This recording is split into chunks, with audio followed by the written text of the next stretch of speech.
నమస్కారం, సుఖీభవకు స్వాగతం. ఈరోజు సుఖీభవలో మోకాళ్ల నొప్పులు, మోకీలు మార్పిడి, మూత్ర పరీక్షతో ప్రోస్టేట్ క్యాన్సర్ గుర్తింపు, B12 లోపాల్ని అధిగమించేదెలా, అతి విశ్వాసము ఒక జబ్బే, ఇంకా హెల్త్ టిప్. మోకాళ్ల నొప్పులు అనేవి ఇవాళ మనలో చాలా మందికి ఒక పెద్ద సమస్య. కాసేపు కూర్చోలేం, కొద్ది దూరం నడవలేం, పైకి లేవాలంటే కష్టం, కింద కూర్చోవడం మరీ కష్టం. పోటెత్తే ఈ మోకాళ్ల నొప్పుల మూలంగా మలి వయసులో చాలా మంది బాగా ఇబ్బంది పడుతూ ఉంటారు. మోకీళ్లలో గుజ్జు తగ్గిపోవటం, వయసుతో పాటు కీళ్లు అరిగిపోవటం వల్లే మోకాళ్ల నొప్పులకు కారణమని చెబుతారు డాక్టర్లు. మోకీళ్ల అరుగుదల తొలి దశలో ఉన్నప్పుడు మందులు, ఫిజియోథెరపీ వంటి వ్యాయామాల సాయంతో నొప్పుల్ని చాలా వరకు అదుపులో ఉంచుకోవచ్చు. అయితే మోకీళ్లు పూర్తిగా అరిగిపోయాక మాత్రం మోకీళ్లు మార్పిడి చేయించుకోవాల్సిందే. వేధించే మోకాళ్ల నొప్పులకు పరిష్కార మార్గాలు, అలాగే మోకీళ్లు మార్పిడి గురించిన పూర్తి వివరాన్ని డాక్టర్ని అడిగి తెలుసుకుందాం. మోకాలు ఒక అద్భుతమైన అమరిక. శరీరం బరువును ఎక్కువగా తీసుకుని మనిషి నిలబడటానికి అవసరమైన అవయవం. అత్యంత సంక్లిష్టమైన నిర్మాణం కూడా. రోజువారీ కార్యక్రమాల్లో మనకు తెలియకుండానే దాన్ని అనేక రకాలుగా ఉపయోగిస్తూ ఉంటాం. శరీరం బరువులో అత్యధిక భాగం దానిపై పడటం, విచక్షణారహితంగా దాన్ని ఉపయోగించటం వల్ల దానిపై పడే భారం కూడా ఎక్కువే. ఇటీవల పెరుగుతున్న స్థూలకాయం, బహుళ అంతస్తులో నివాసం, ఎగుడు దిగుడు ప్రాంతాల్లో నడక వంటి కారణాలతో మోకాల్లో నొప్పి సమస్య పెరుగుతోంది. ఫలితంగా కొద్ది దూరం నడవటం, కాసేపు స్థిమితంగా కూర్చోవటం, సులువుగా పైకి లేవటం, మెట్లెక్కటం వంటి చిన్న చిన్న పనులే మన పాలిట అతిపెద్ద కష్టాలుగా మారుతున్నాయి. వేధించే మొండి మోకాళ్ల నొప్పులకు అధిక బరువు మొదలుకొని కీళ్లలో కార్టిలేజ్ కణజాలం తరిగిపోవటం వంటి చాలా కారణాలే కనిపిస్తాయని చెబుతారు డాక్టర్లు. మోకాలు అరగడానికి చాలా ఉంటాయి కారణాలు, బట్ మోస్ట్ కామన్లీ మనం ఏం చూస్తామంటే విత్ ఏజ్ ఆస్టియో ఆర్థరైటిస్ దాన్ని అంటాము. ఆస్టియో ఆర్థరైటిస్ అంటే age related degeneration of the నీ జాయింట్స్. దీని అర్థం ఏంటంటే, ఇప్పుడు ఇవి మన మోకాలు ఉన్నాయి, పైన ఎముక, కింద ఎముక. దీని మధ్యలో ఒక కార్టిలేజ్ లేయర్ అని ఒకటి ఉంది, బ్లూ కలర్ది, ప్లేన్ స్మూత్, ఇక్కడ మీకు కనిపిస్తుంది కదా, అది ఇట్లా కొంచెం రఫ్ అవుతే దాన్ని మనం అరగడం అంటాము. మోకీళ్లలో అరుగుదల అనేది అనేక దశల్లో ఉంటుంది. మోకీలు అరుగుదల మొదలైన తొలి దశలో ఎలాంటి నొప్పి, బాధ ఉండవు. రెండో దశ నుంచి మోకాల్లో కొద్ది కొద్దిగా నొప్పి తెలియటం మొదలవుతుంది. పనులు చేస్తున్నప్పుడు, నడుస్తున్నప్పుడు మోకాళ్లలో నొప్పి తెలుస్తూ ఉంటుంది. మూడో దశలో నొప్పి తీవ్రత బాగా ఎక్కువగా ఉంటుంది.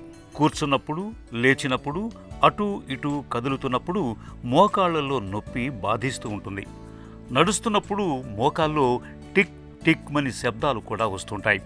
ఇక చివరిదైన నాలుగో దశలో నొప్పి తీవ్రత భరించలేనంతగా ఉంటుంది. విశ్రాంతిగా ఉన్న సమయంలోనూ మోకాళ్ల నొప్పులు వేధిస్తూ ఉంటాయి. మోకాళ్ల నొప్పులకు మనలో చాలామంది నొప్పి నివారణలను వాడుతూ ఉంటారు.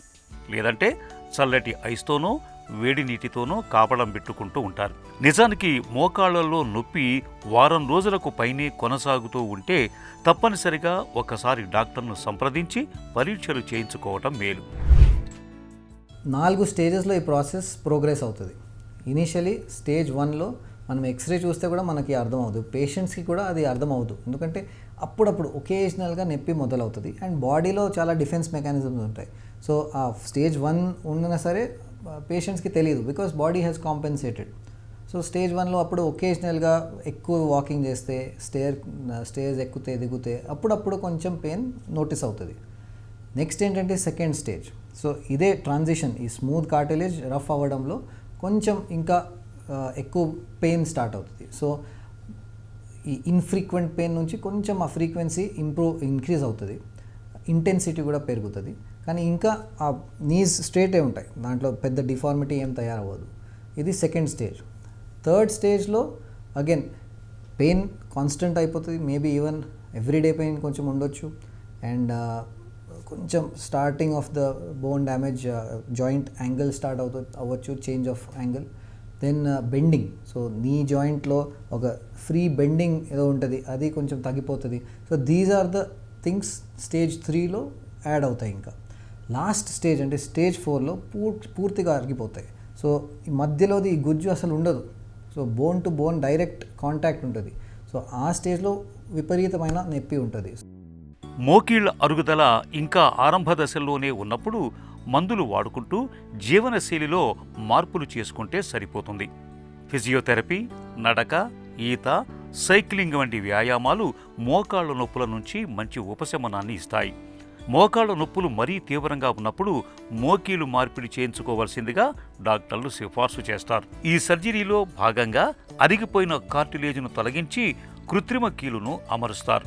ఒక పక్క స్టీలుతోనూ మరో పక్క ప్లాస్టిక్తోనూ ఉండే ఈ కృత్రిమ కీలు ఎంతో దృఢంగా ఉంటుంది. ఇవాళ ఆక్సీనియంతో తయారైన సుమారు 20 ఏళ్లకు పైగా మన్నే అత్యాధునిక కీళ్లు అందుబాటులోకి వచ్చాయి. సర్జరీ విధానంలోనూ ఒకప్పటితో పోలిస్తే ఇవాళ అనుకూలమైన మార్పులు చాలానే వచ్చాయి. తక్కువ కోతతోనే కీలు మార్పిడి పూర్తయిపోతుంది. మోకాలి సైజు, నిర్మాణాలను సిటీ స్కాన్లో ఖచ్చితమైన లెక్కలతో నిర్ధారించి ఆ కొలతలకు అనుగుణంగా మోకీళ్లను తయారు చేసే ఆధునిక ప్రక్రియలు కూడా ఇప్పుడు అందుబాటులోకి వచ్చాయి. ఫస్ట్ స్టేజ్లో పేషెంట్స్ మా దగ్గరికి రావు, బికాస్ పేషెంట్స్కి తెలియదు ఇది దీనికోసం ట్రీట్మెంట్ తీసుకోవాలని. సెకండ్, థర్డ్ స్టేజెస్లో చాలా ట్రీట్మెంట్స్ ఉంటాయి. Most important is physiotherapy exercises. అంటే ఏంటి, రోజు ఫిజియోథెరపిస్ట్ దగ్గర వెళ్ళక్కర్లేదు, బట్ కొన్ని ఎక్సర్సైజెస్ ఇక్కడ నేర్పిస్తాం హాస్పిటల్లో. అవి చేస్తే 90% రిలీఫ్ ఉంటుంది, దాని ప్రోగ్రెస్ అవ్వదు. అది ఎట్లా చేయాలి ఏంటి కోర్స్ టీవీలో చూపించడం కష్టం, బట్ ఫిజియోథెరపిస్ట్ నుంచి మీరు నేర్చుకుంటే బాగుంటుంది.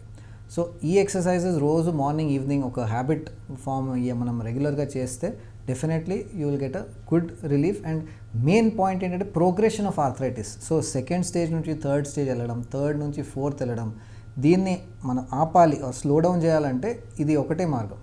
అండ్ దెన్ కోర్స్ కొన్ని మందులు ఉంటాయి. సో మెడిసిన్స్ ఎఫెక్ట్ కూడా పాజిటివ్గా ఉంటుంది. గ్లూకోజమిన్, కాండ్రైటిన్, ఇవి కాంపోనెంట్స్ ఉంటాయి, మేము మెడిసిన్స్ ఇస్తాం దాంట్లో. నీ జాయింట్ సప్లిమెంట్స్ అంటాం. సో మంచి హెల్త్ ఉండాలంటే ఇవి కొన్ని వాడాలి.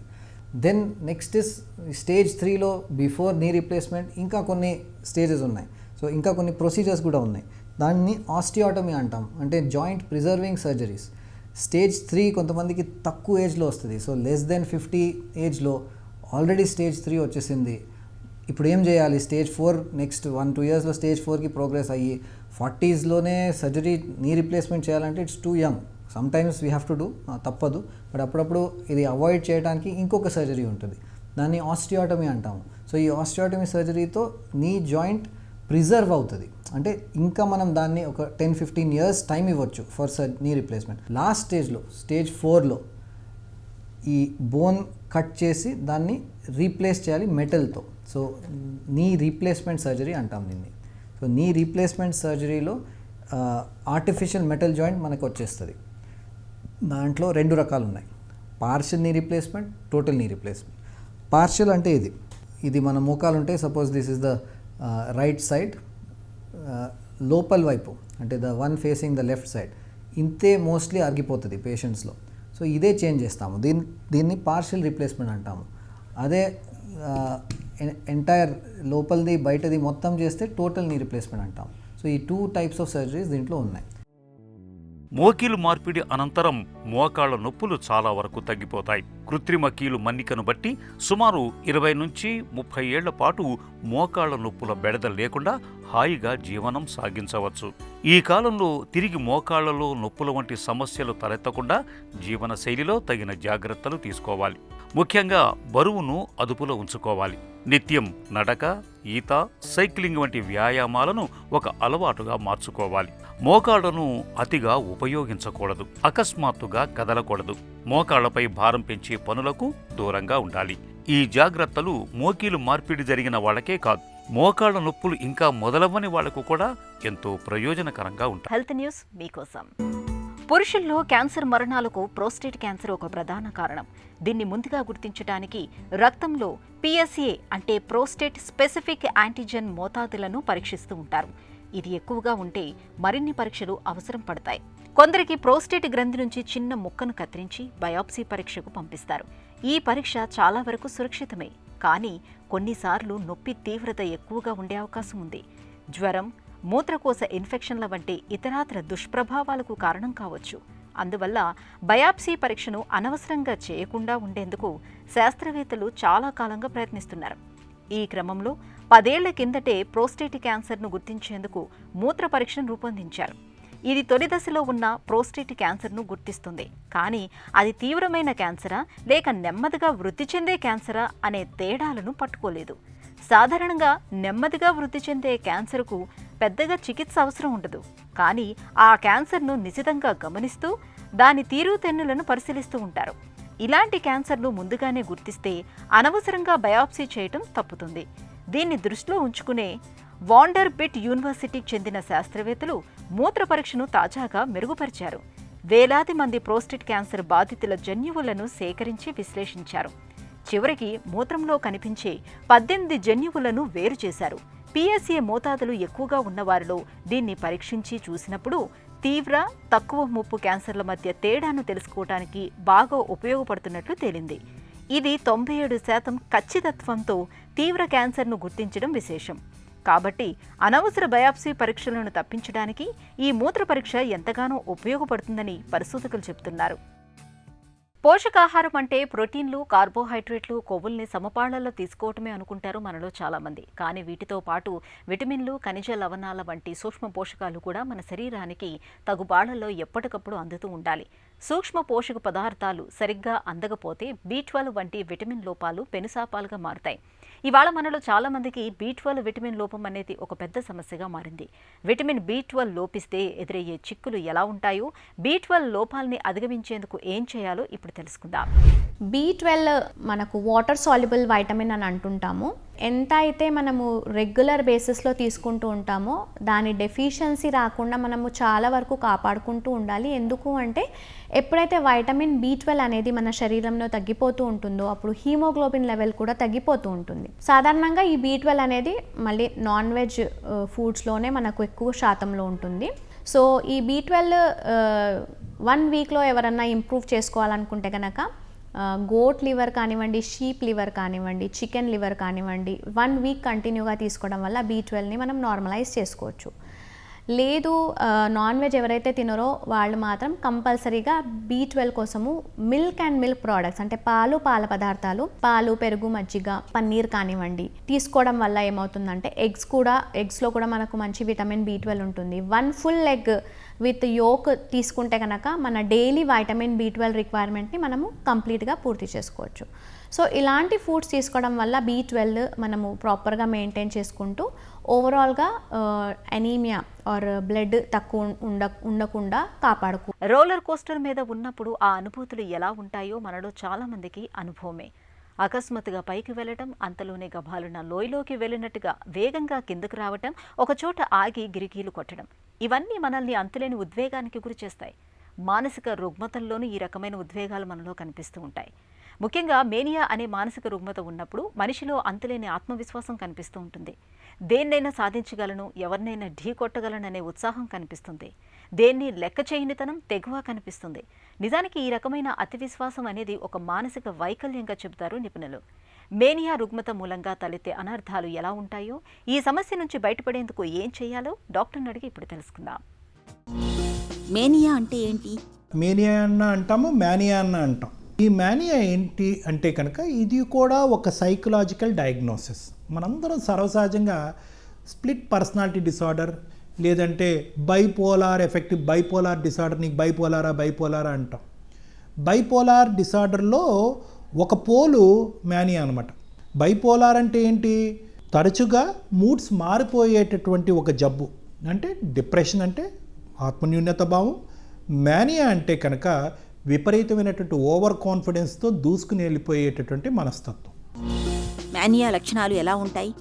ఈ డిప్రెషన్ అండ్ మేనియాలో కొన్ని సందర్భాల్లో కంటిన్యూస్గా మేనియా అనేటటువంటి పరిస్థితిని చూస్తూ ఉంటే డిప్రెషన్ అనేవి వచ్చే ఎపిసోడ్స్ చాలా సన్నంగా ఉంటాయి అన్నమాట. తెలియనటువంటి విధంగా ఉంటాయి. అంటే ఆత్మన్యూన్యత భావము, ఏమీ లేదు, జీవితంలో అన్నీ ఓడిపోయాము, ఇంకేముంది, ఫ్యూచర్ లేదు, దేని మీద కాన్సన్ట్రేట్ చేయలేకపోవటం, తిండి తినకపోవటం, నిద్రలేని సమస్యలు, ఇంకేం భవిష్యత్తు ఉంది, ఎవరు హెల్ప్ చేయలేరు, ఇంకెందుకు ఈ జీవితం ఎందుకు, ఇది సూసైడ్ దారి అనేది మనం డిప్రెషన్. మరి మేనియా అంటే కనుక దీన్ని తిప్పండి, రివర్స్ చేయండి. దీన్ని మేనియా అంటారు. విచ్చలవిడిగా డబ్బులు ఖర్చు పెట్టడం, విపరీతంగా తాగటం, వచ్చినటువంటి డబ్బుల్ని జోదానికో లేదంటే ఇంకో విధమైనటువంటి వ్యసనాలకో వాడటం, కనికరం లేకుండా ప్రవర్తించడం, మనం చెప్పాలి అనుకున్నటువంటి వినేటటువంటి ఓపిక లేదు, ఆలోచించేటటువంటి ఓపిక లేదు. ఇందులో ముఖ్యమైనటువంటి అంశం ఏంటంటే వీళ్ళు చాలా తెలివైన వాళ్ళు. ఇది అందరూ గమనించవలసినటువంటి అంశం. చాలా తెలివితేటలు ఉంటాయి, చాలా విపరీతమైనటువంటి ఆలోచన శక్తి ఉంటుంది. కానీ ఆలోచన శక్తికి పరిధులు ఉండవు అనమాట. దానికి కంట్రోల్ అనేటటువంటిది ఉండదు. ఒక నిమిషం ఒకటి మాట్లాడుతూ ఉంటారు, ఇంకో నిమిషం మాట్లాడుతూ ఉంటారు. ఒక నిమిషం ఈ ఉద్యోగం అంటారు, ఇంకో నిమిషం ఇంకో ఉద్యోగం అంటారు. ఈ చంచలత్వమైనటువంటి మనస్తత్వం, ఈ ఓవర్ కాన్ఫిడెన్స్ కాస్త పర్సనల్ లైఫ్లో కూడా వస్తూ ఉంటుంది. కాబట్టి ఏమవుతూ ఉంటుంది అంటే కనుక భార్య పిల్లలతో గొడవ పడటం, ఇష్టం వచ్చినట్టుగా మాట్లాడటం, ఆలోచించకుండా పనులు చేయటం, అర్థం పర్థం లేకుండా వ్యవహరించటం, నిద్రపోకపోవటం, సరిగ్గా తినకపోవటం, తాగుడికి బానిస అవటం, ఇల్లు గొల్ల చేయటం, డబ్బులు ఖర్చు పెట్టడం, ఉద్యోగానికి సరిగ్గా వెళ్ళకపోవటం, అందరితో చీటికి మాటికి గొడవ పెట్టుకోవటం, విపరీతంగా కోపం, భావోద్రేకానికి చెందటం, కొన్ని సందర్భాల్లో నోటు ద్వారా మాటలు అనటం, లేదంటే చేతులకి పని కల్పించటం. సో ఇవి విపరీతమైనటువంటి ధోరణి అన్నమాట. దీనివల్ల ఏమవుతుంది అంటే ఆ మనిషికి కలిగేటటువంటి విధ్వంసం కంటే చుట్టుపక్కల ఉండే కుటుంబ సభ్యులకి, సమాజానికి కలిగేటటువంటి విధ్వంసం మేనియాలో ఎక్కువ చూస్తూ ఉంటాం. బైపోలార్ డిజార్డర్కు మేనియాకు మధ్య తేడాలేంటి?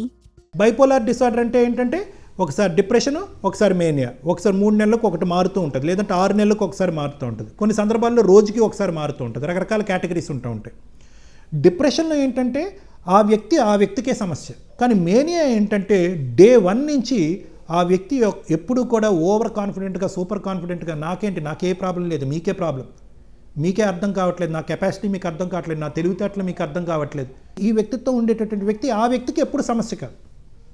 ఎందుకంటే అతను ఏదో విధంగా ఈ మాటలు చెప్పుకుంటూ, ఈ కబుర్లు చెప్పుకుంటూ బతికేస్తాడు. కానీ సమాజానికి, అతని విచ్చలవిడితనానికి, ఆ విపరీతమైనటువంటి ఆలోచన శైలికి, కుటుంబ సభ్యులు ఆ డబ్బులు ఖర్చు పెట్టే ఆ వ్యసనాలకి బానిస అవటం, కానీ ఏ ఆలోచన ఎప్పుడు వస్తే కనుక ఆలోచన చేయటం, రకరకాల బిజినెస్లు చేయటం, పోగొట్టుకోవటం, బెట్టింగ్లు, గ్యాంబ్లింగ్ ఆడటం, డబ్బులు పోగొట్టుకోవటం, భార్య పిల్లలతో సమన్వయంగా ఉండకపోవటం, విడాకుల వరకు దారి తీయటం, మళ్ళీ వేరే పెళ్ళిళ్ళు చేసుకోవటం, ఇంకో రిలేషన్షిప్లోకి వెళ్ళటం, ఎక్స్ట్రా మ్యారిటల్ రిలేషన్షిప్లోకి వెళ్ళటం, ఇది మేనియా. సో అది చాలా ప్రమాదం. మేనియా రుగ్మత అనేది సమాజానికి ఎందుకు ప్రమాదకరం? చాలామంది ఫ్యామిలీ మెంబర్సు మేనియా వరకు చూడరు, హైపోమేనియా చూస్తూ ఉంటారు. అంటే కొద్దిగా చిన్నగా ఉండే లక్షణాలు. వాళ్ళు సభ్య సమాజానికి ఎటువంటి ఇంప్రెషన్ ఇస్తారంటే, అబ్బా ఏం స్మార్ట్రా వీడు ఆలోచన ఏంటి, వీడి విశ్లేషణ ఏంటి, వీడు చేసే పనులు ఏంటి. ఎందుకంటే వీళ్ళు ప్యాథలాజికల్ లయర్స్ కూడా, అంటే విపరీతంగా అబద్ధాలు కూడా ఆడుతూ ఉంటారు. అక్కడ ఒక 3 కోట్లు ఇన్వెస్ట్ చేశాను, ఇక్కడ 10 కోట్లు ఇన్వెస్ట్ చేశాను, వాడికి ఇంత చేశాను, వాడు ఇంత అప్పుకున్నాడు, ఆ మినిస్టర్ తెలుసు, ఆ సినిమా యాక్టర్ తెలుసు అని ఇలా కూడా చెప్తూ ఉంటారు. సో చాలా గొప్పలు చెప్తూ ఉంటారు. సో చేసేది తక్కువ ఉంటుంది, గొప్పలు చాలా ఎక్కువ ఉంటుంది. అది పుట్ట విప్పితే కనుక అన్ని అబద్ధాలని మనకు తెలుస్తుంది. మ్యాక్సిమం వాళ్ళు ఉండేది 1%. తెలివైన వాళ్ళే, కానీ ఏంటంటే చేతలు తక్కువ ఉంటాయి, మాటలు ఎక్కువ ఉంటాయి అనమాట. సో కాబట్టి ఏమవుతుంది అంటే కనుక చాలామంది నమ్ముతూ ఉంటారు, అబ్బాయి మీరు ఎంత బాగున్నారు ఏంటి అన్నవుతుంటుంది. కానీ అసలైనటువంటి వాతావరణం అనేది కుటుంబంలో ఉండేటటువంటిది, దగ్గర బంధువులకి, స్నేహితులకి విపరీతమైనటువంటి తత్వం కనిపిస్తూ ఉంటుంది. వీళ్ళు క్రాస్ సెక్షనల్గా, అంటే ఒక ఫోటోగ్రాఫ్లా చూసామనుకోండి అద్భుతంగా అనిపిస్తూ ఉంటారు. దీర్ఘకాలికంగా ఒక సినిమా లెక్కను చూశాను అనుకోండి వీళ్ళు గుట్టు రట్టు అవుతూ ఉంటారు. మేనియా వ్యక్తుల్ని ఎలా సరిదిద్దాలి? చికిత్స ఎలా? ఇది ఫేస్ వైజ్ డిసార్డర్ కాబట్టి ఇందాక నేను చెప్పినట్టుగా ఏంటంటే ఒక ఫేస్లో ఒకలా ఉంటారు, ఒక ఫేస్లో ఒకటి ఉంటుంది. ఇది కంటిన్యూస్గా ఉండదు. ఈ మేనియా అనేటటువంటిది కంటిన్యూస్గా ఉండదు. ఇది హైపోమేనియా మినిమంగా ఉంటుంది, తర్వాత కొద్దిగా హైపోమేనియాకి వెళ్తుంది, తర్వాత మేనియాకి వెళ్తుంది, తర్వాత ఆ గ్రాఫ్ అనేది అలా కింద పడుతుంది. సో ఆ గ్రాఫ్ కింద పడుతున్న క్రమంలో అరే బాగుందిరా దేవుడా తగ్గిపోయింది ఇక్కడతో అంటే కనుక అన్నీ మీరు సేద తీరారా, అది మళ్ళీ పెరుగుతుంది ఆ గ్రాఫ్. సో ఇది తగ్గి మళ్ళీ పెరిగే లోపే అది కరెక్ట్ టైం అనమాట. వాళ్ళకి ఒక విశ్లేషణ శక్తి, ఒక అవగాహన చేసుకునేటటువంటి ఆ పీరియడ్లోనే వస్తుంది అనమాట. ఆ టైంలో అరే బాబు నువ్వు ఇలా ప్రవర్తించావు, ఇలా ఆలోచించావు, ఇంత డబ్బు ఖర్చు అయింది, ఇన్ని వ్యసనాలకు బానిసయ్యో, ఇల్లు గొల్లయింది, జీవితాలు ఎంత నాశనం అయినాయి, నీకు ఎందుకు తెలుస్తున్నా అంటే కనుక సహజంగా ఆ టైంలో వాళ్ళు ఏమంటారంటే అవునా నేను అలా ప్రవర్తించాను నాకు గుర్తులేదే అంటూ ఉంటారు. ఇది ఒక వ్యవహారం. కాబట్టి వాళ్ళకి ఏంటంటే ఆ టైంలో వినేటటువంటి కెపాసిటీ ఉన్నప్పుడు ఇది మళ్ళీ వస్తుంది అనేటటువంటి ఆలోచనతోనే ఈ బైపోలార్ డిసార్డర్ ఆర్ మేనియా అనేటటువంటి అంశానికి ట్రీట్మెంట్కి తీసుకెళ్ళటం అనేది మంచిది. ఎందుకంటే ఇది మందులతో తప్ప దేనికి క్యూర్ అవుతుంది. డాక్టర్ రూమ్లోకి అడుగుపెట్టిన తర్వాత మళ్ళీ ఇంకో సమస్య ఏమొస్తుంది అంటే కనుక వీళ్ళు డౌన్లో ఉన్నప్పుడు మందులు వాడుతూ ఉంటారు, నిదానంగా హీరోయిజం వస్తూ ఉంటుంది చూడండి, ఆ సెకండ్ ఫేజ్ వస్తూ ఉంటుంది. కానీ ఆ దగ్గర క్రమంలో వీళ్ళు మందులు ఆపారంటే, పొరపాటున తగ్గించడం కానీ అవసరం లేదని కానీ వేరే కారణం వల్ల ఆపారంటే కనుక ఆ స్పీడ్ పెరుగుతుంది, ఇంకా అసలు వాడరు. కాబట్టి ఏంటంటే మందులు వాడించటము, కౌన్సిలింగ్ సైకోథెరపీ చేయించడము, వ్యసనాల బారిన పడకుండా వాళ్ళని జాగ్రత్త పట్టము, లేదంటే వ్యసనాల బారిన పడితే ఆ వ్యసనానికి బయటికి తీసేయటము, ఆ వ్యసనం బారి నుంచి అతను తప్పించటము. డిప్రెషన్ వస్తే కనుక డిప్రెషన్కి ట్రీట్మెంట్ ఇవ్వటము, కుటుంబం అంతటికీ కూడా ఫ్యామిలీ సైకోథెరపీ ఇవ్వటము. ముఖ్యంగా తగ్గింది ఎక్కువైంది అనే ఆలోచన తీసి పక్కన పెట్టి, తగ్గినా ఎక్కువ ఉన్నా, డిప్రెషన్లో ఉన్నా, మేనియాలో ఉన్నా డాక్టర్ యొక్క ఫాలోఅప్లో ఉండటం అనేటటువంటిది ఈ జబ్బుకి చాలా ఇంపార్టెంట్ అయినటువంటి అంశం. తమపై తమకున్న విశ్వాసం అతిగా మారితే దాని మూలంగా చిక్కులు తప్పవు. దేన్ని లెక్క చేయనితనం, తెగువు, తెంపరితనం, కయ్యానికి కాలు తువ్వడం అనేవి సమస్యలుగా మారతాయి. కాబట్టి మేనియా లక్షణాలు కనిపిస్తున్నప్పుడు ఖచ్చితంగా మానసిక వైద్యుల పర్యవేక్షణలో చికిత్స ఇప్పించడం చాలా అవసరం. ఇక ఈరోజు కార్యక్రమాన్ని ముగించే ముందు ఒక చిన్న చిట్కా మీకోసం. వైరల్ జ్వరంతో బాధపడే వారికి ధనియాల కషాయం చక్కటి ఔషధంలా పనిచేస్తుంది.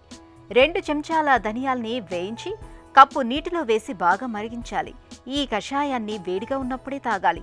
ప్రతి 4-5 గంటలకు ఒకసారి ఈ కషాయాన్ని తాగుతుంటే జ్వరం త్వరగా తగ్గుముఖం పడుతుంది.